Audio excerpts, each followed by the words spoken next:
All right, so we are here at the Hotbox Gym, stationed in the SA Boxing Talk Ring. How's everything? Yeah, in the SA Boxing Talk corner, rather. Corner. You're loving it, eh? I'm loving it in the red corner. Yeah, it looks good. It's come out nicely, I think.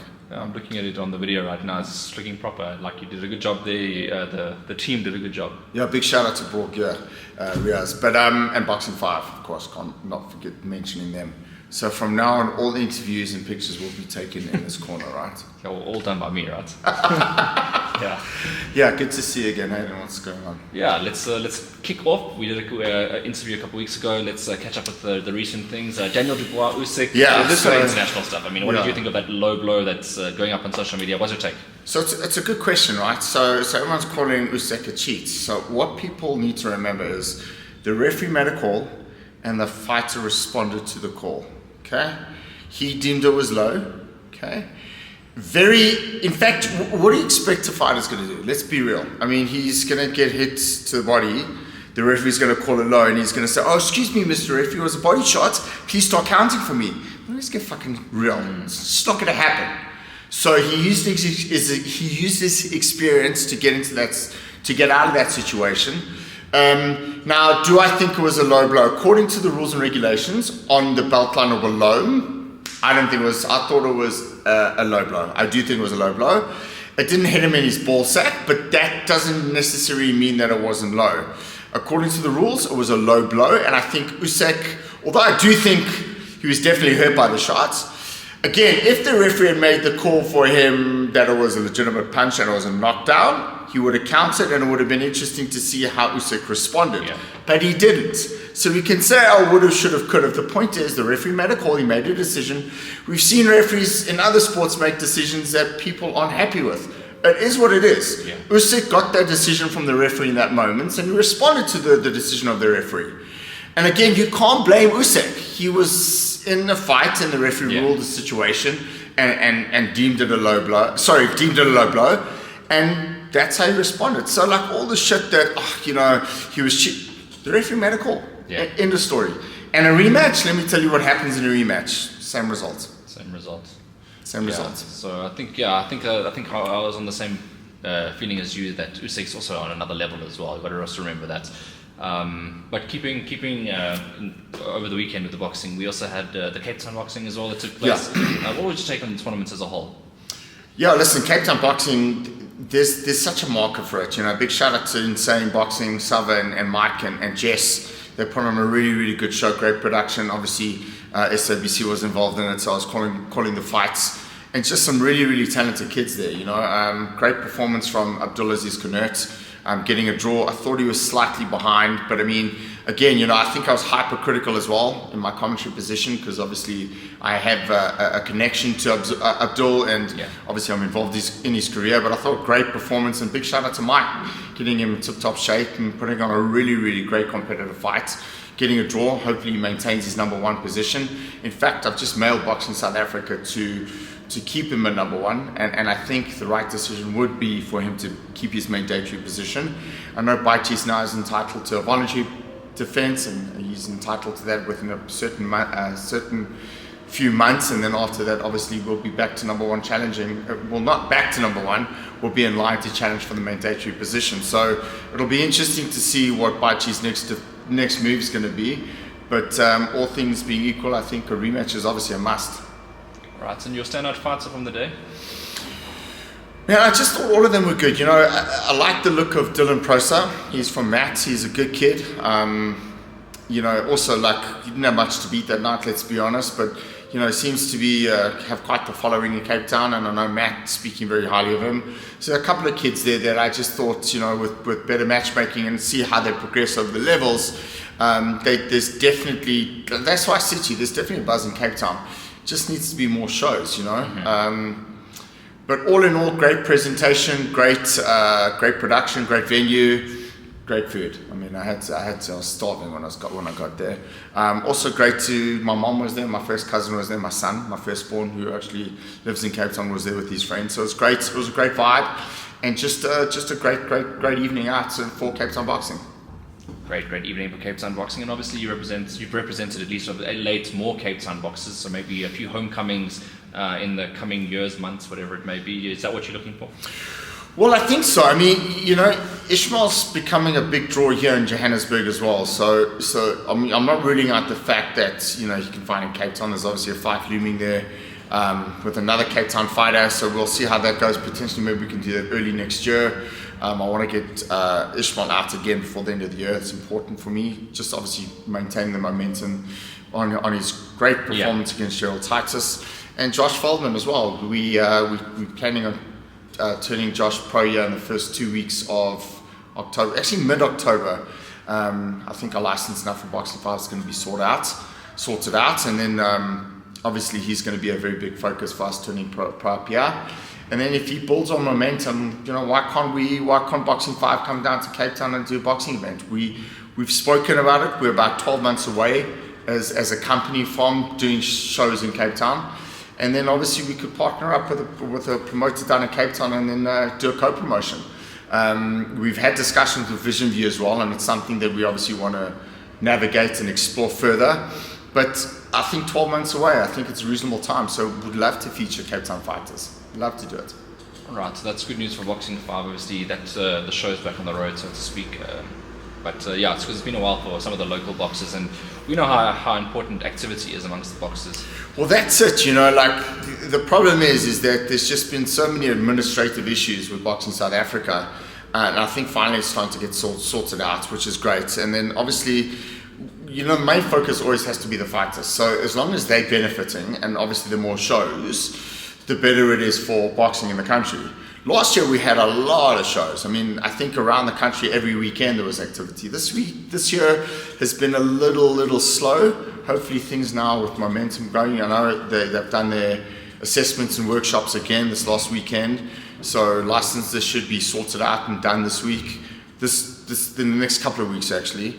And then, it's all systems go. So the more shows we have, the better it is for the fighters.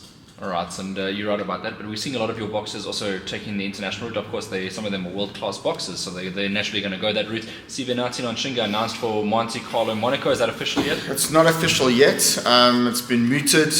We should have some direction in the next week or two with regards to confirmation, but it is looking very likely that his next defense will be a voluntary in Monte Carlo.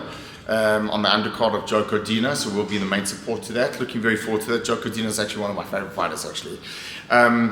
So just very excited about that. I've been to Monte Carlo before 3 times. It'll be a 4th time.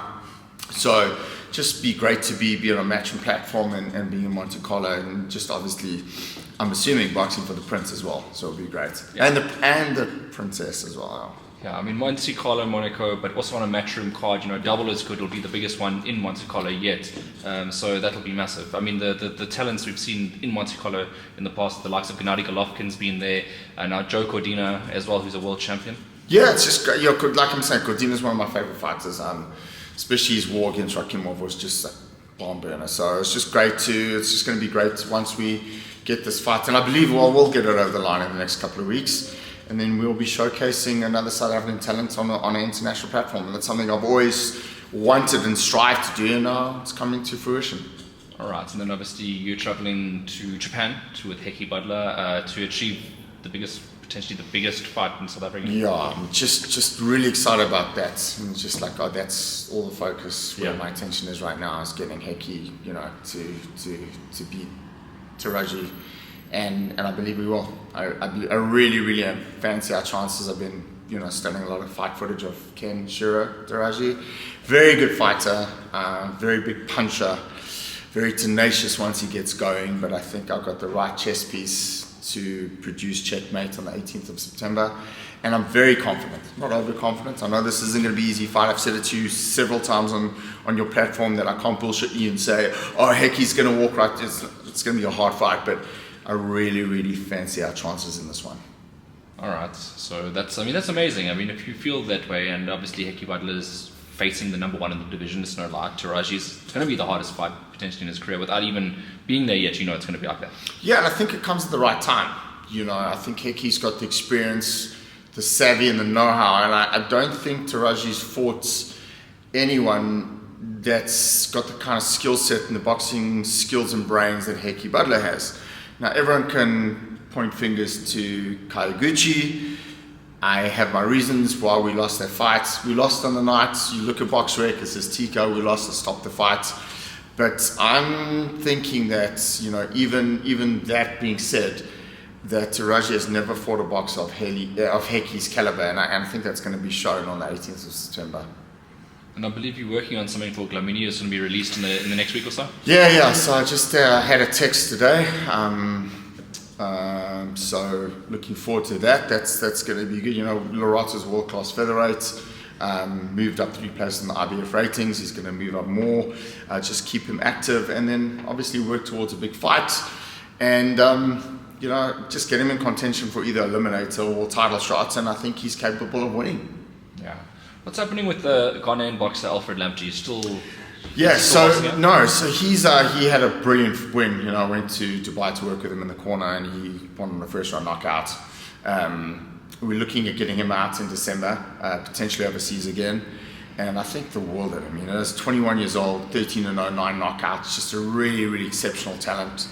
And we're looking at bringing him out here, obviously on a work permit, and maybe even getting him busy on a Boxing 5 show to keep him busy in between. So it all depends on what the promoter and the manager have. And obviously, we just need to chat about that, but I think we're definitely going to get him out before the end of the year, and he's a really, really good talent. I think next year we'll start breaking him into the world ratings, and after that, you know, don't be surprised if he challenges, maybe if it's Cordina by the end of next year. Some big fights obviously line up for the future. He is, I've seen him in person here sparring as well. He's a very exciting young talent, and most certainly he's got levels.